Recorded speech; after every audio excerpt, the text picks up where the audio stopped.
Armenia seems to take pride in the fact that its population is educated.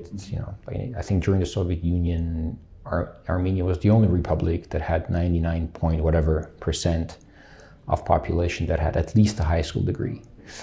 But the thing is, the education is changing very rapidly. It's becoming data-oriented, empirical analysis-oriented, and Armenia is clearly behind. So we're no longer where we used to be.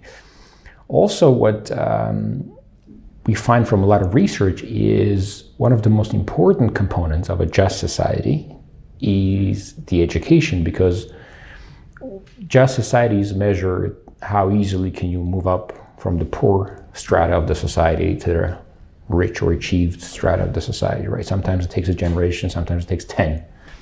And education is one of the most important determinants of that. So if you have a good education, obviously people will pay you a good salary and you'll be up there pretty quickly.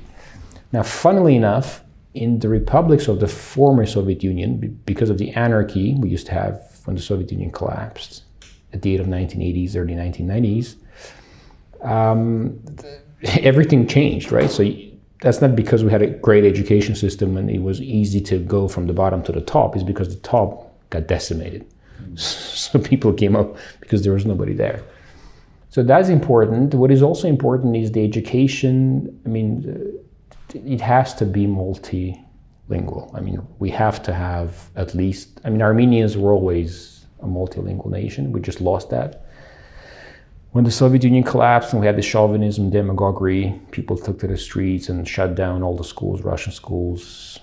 A lot of people emigrated. So there were a lot of people who were against something rather than for something. And now has come a time where we can see that knowing Russian is important, knowing English is important, knowing French is important. And we have to recreate. So, okay, we have the American University of Armenia here, which I think is doing a great job. So we have to have this education in different languages if we want to have that competitive society, just society, these inequalities minimized.